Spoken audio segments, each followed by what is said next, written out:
Berdoa mulai. Bismillah. Hari ini siapa yang tidak masuk? Naila. Mana Naila? Sakit. Sakit. Oke, semoga Naila sudah diberikan kesembuhan ya. Amin. Kemarin kita sudah belajar tentang materi apa ya? Ada yang masih ingat nggak? Indonesia. Indonesia sebagai negara kesatuan. Sebagai bentuk negara kesatuan, Republik Indonesia ini memiliki sebuah kedaulatan atas wilayah serta memiliki hak-hak yang berdaulat di luar wilayah kedaulatannya, yang mana hal ini untuk dikelola dan juga dimanfaatkan sebesar-besarnya bagi kemakmuran rakyat Indonesia, sebagaimana telah tercantum dan juga diamanatkan di dalam pembukaan UUD Negara Republik Indonesia tahun 1945. Kita sebagai warga negara Indonesia, kita harus bisa menjaga keutuhan suatu wilayah. Nah, dengan demikian, kita sebagai generasi penerus, generasi muda, dan juga sebagai warga negara Indonesia yang baik, kita harus bisa untuk menjaga keutuhan wilayah negara kita. Lalu bagaimana untuk upaya dalam menjaga keutuhan wilayah tersebut? Nah, hari ini kita akan membahas apa saja upaya-upaya dalam menjaga keutuhan wilayah.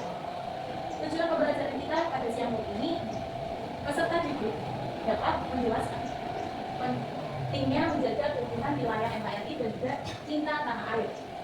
Lalu yang kedua, mengidentifikasi upaya-upaya menjaga keutuhan wilayah NKRI.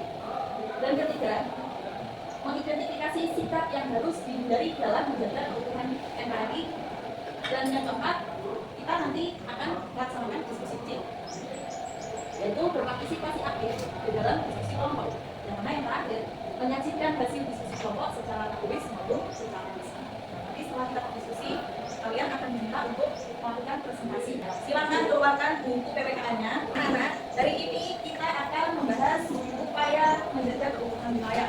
Nah, keutuhan wilayah ini merupakan suatu bentuk mempertahankan kesatuan dan juga keutuhan wilayah NKRI. Dengan demikian, kita diwajibkan untuk memiliki rasa dan juga sikap cinta terhadap tanah air. Seperti apa rasa dan juga sikap cinta tanah air kita? Kecintaan warga negara terhadap tanah air merupakan suatu kewajiban yang tidak dapat dipisahkan. Yang mana yang pertama sebagai tempat kelahiran, memiliki tempat tersendiri di hati setiap individu, menjadi sarana belajar bagi seorang anak yang baru lahir untuk mengenal dunia. Rasa dan sikap cinta tanah air ini juga diajarkan di dalam setiap agama apapun.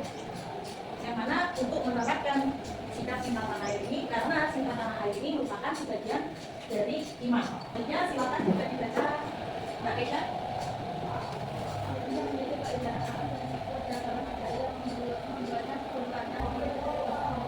Baik, terima kasih. Nah, bentuk cinta tanah air yang paling besar ini adalah salah satunya di lingkungan tempat tinggal kita sendiri. Seperti pertama di lingkungan keluarga, lalu di lingkungan sekolah, dan juga di lingkungan masyarakat. Lalu bagaimana agar setiap orang ini merasa aman, selalu merasa aman, dan juga bagaimana agar setiap orang dapat menjaga tempat tinggalnya agar terhindar dari gangguan orang-orang yang suka menimbulkan konflik, menimbulkan kekacauan, dan keributan. Ada yang bisa jawab? Kan partisipasinya aktif dari seluruh warga lingkungan sekitar.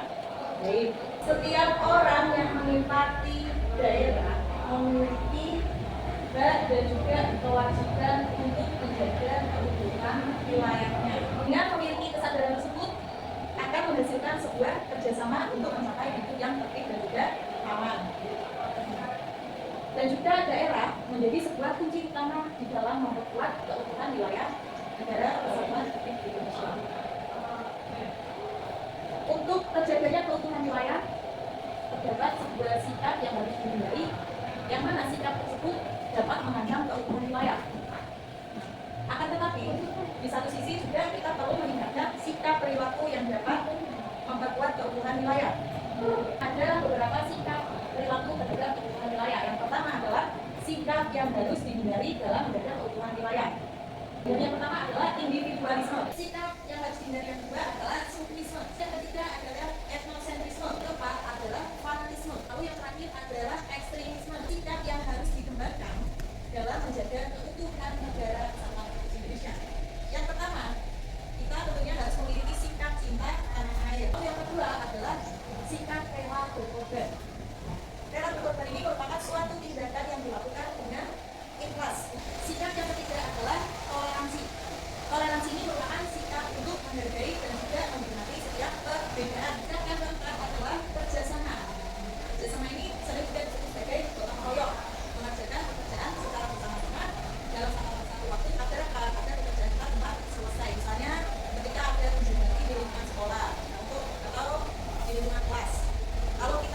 menghadapi sendiri.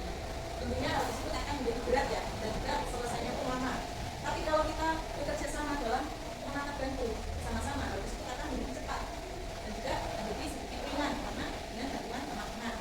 Tapi kalau kerjasama di lingkungan sekolah, kita juga tidak boleh dong kerjasama dalam apa? Mengerjakan ujian misalnya. Nah, dalam mengerjakan ujian kita dilarang untuk melakukan kerjasama.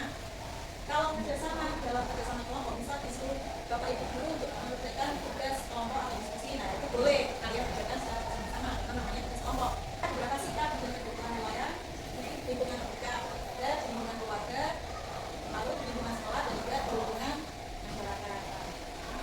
Bahkan kalian belajar sendiri dan juga kalian terapkan di lingkungan tersebut. Sampai sini ada yang mau bertanyakan? Ya, silakan.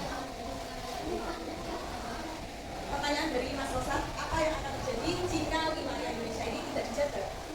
Menjaga wilayah Indonesia ini sangat penting, yang mana untuk melindungi sebuah kedaulatan, menjaga keamanan nasional, dan juga mengelola kekayaan alam secara berkelanjutan, serta memastikan kesejahteraan rakyat.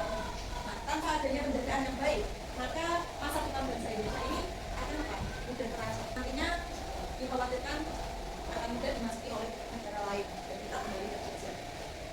Maka dengan demikian kita sebagai para generasi penerus harus kita bagaimana kita bisa menjaga kehidupan wilayah kita agar tidak sia-sia perjuangan para penduduk bangsa untuk mempertahankan keutuhan NKRI ini. Nah, ada yang mau bertanya lagi?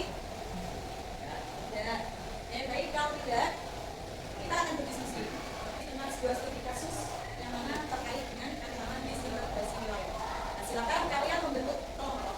Kalian boleh memilih kelompoknya sendiri-sendiri. Dan setelah kalian membentuk kelompok, silakan tentukan terlebih dahulu siapa yang akan menjadi ketua kelompoknya.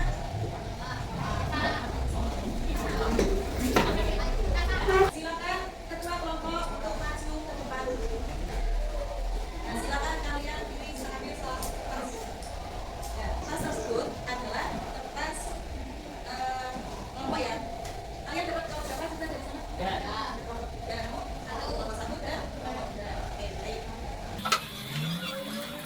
Di situ ada sebuah studi kasus mengenai ancaman disintegrasi wilayah. Nah, kalian pertama diminta untuk menganalisis kasus tersebut, diskusikan dengan kelompok kalian, dan juga jawablah pertanyaan yang ada di lembar kerja tersebut. Oke, silakan berdiskusi. Waktu berdiskusi kalian 15 menit dari sekarang. Nanti kalau setelah selesai berdiskusi, silakan ada yang mengajukan diri terlebih dahulu untuk maju ke depan untuk mempresentasikan jawaban dari hasil diskusi kalian.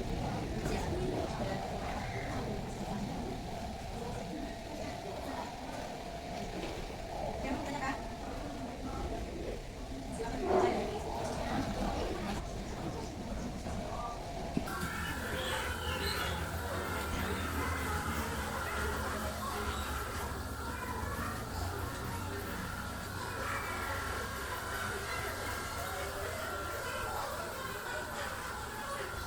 Baik, waktu diskusi kalian telah selesai. Silakan, mungkin ada dari salah satu kelompok yang ingin maju mempresentasikan hasil diskusinya.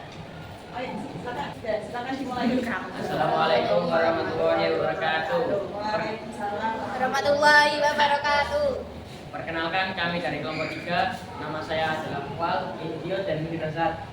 Di sini kami ingin menyampaikan hasil diskusi yang telah kami lakukan tentang studi kasus yang berjudul Papua dan Ancaman Disintegrasi.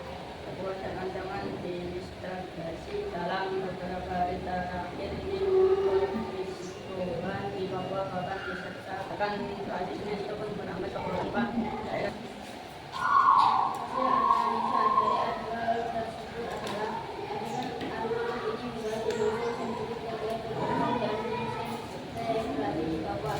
yang didorong oleh berbagai masalah seperti agar kita nasional yang seperti alam yang kondisi strategis bahwa kondisi tidak ada tekanan eksternal yang harus Baik, terima kasih. Beri tepuk tangan dari atas presentasi dari kelompok 3. Nah, mungkin ada dari kelompok lain yang ingin menanggapi atau mungkin ingin bertanya kepada kelompok 3 tentang materi yang telah disampaikan.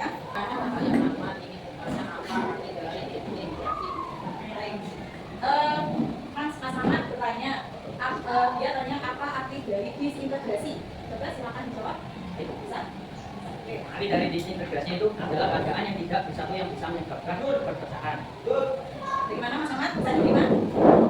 Bisa. Oke. Terima kasih Mas Ahmad atas pertanyaannya. Jadi arti dari disintegrasi ini adalah hilangnya suatu rasa persatuan dan kesatuan sehingga bisa menyebabkan perpecahan. Contoh dari disintegrasi ini adalah tawuran. Terus apa lagi? Konflik antar suku. Lalu konflik antar budaya. Kita tepuk tangan untuk Mas Ahmad dan juga untuk nomor 3.